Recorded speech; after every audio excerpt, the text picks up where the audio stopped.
अस्सलाम वालेकुम नाज़रीन, अॼु वरी हिकु नई वीडियो सां गॾु तव्हांजे साम्हूं हाज़िर थिया आहियूं जी।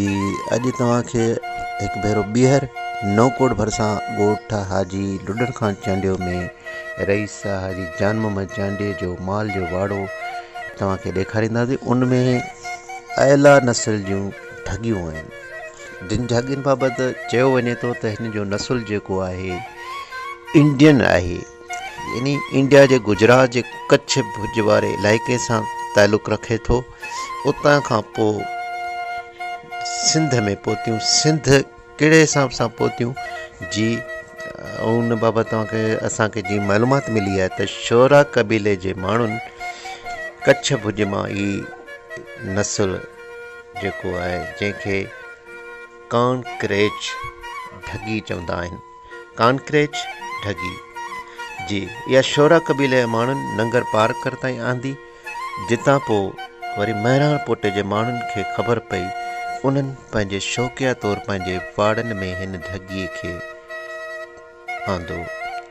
अहिड़ी तरह आहिस्ते आहिस्ते सिंध भर में ही ॻाल्हि फैलिजी वञे थी त हिन क़िस्म जी ठगी आहे जेका बहितरीनु ख़ूबसूरत बदन रखे थी, ऐं टिगा कन, टिगा सिंग, वधीक मिक़दार में खीर ॾींदड़ ठगी आहे।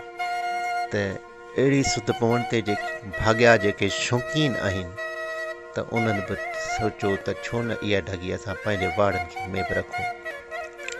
त हितां सिंध जे जग मशहूरु भाॻे मालवंद माण्हू अहसान भुरगड़ी पोइ हिन ठगीअ खे पंहिंजे वाड़े में आंदो।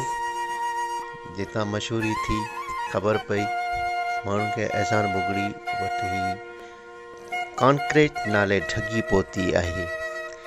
त माल जो शौक़ु रखंदड़ नवकोट जो शहनशाह बादशाह यानी रईस हाजी जान मोहम्मद चांडियो साहिबु घटि कोन्हे।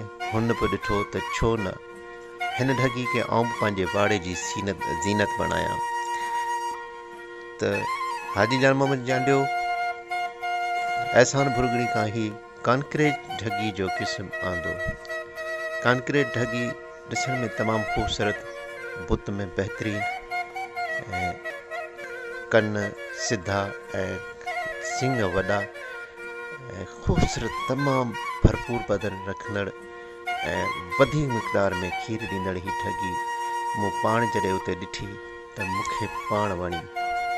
जी हा, हींअर ताज़ो हिन ठगी जी जेके अहसान भुरगड़ी ठगी विकी आहे, उहा 7 लख रुपए में विकी आहे। जी हा, असां अहिड़ी तव्हांखे ख़ूबसूरत वीडियो ॾेखारींदा रहंदासीं। असांजे चैनल खे सब्सक्राइब करियो। ईंदड़ वीडियो ॾिसण लाइ घंटी खे दॿायो। जीअं ईंदड़ वीडियो तव्हां ॾिसंदा रहंदो। असां लाइ इजाज़त।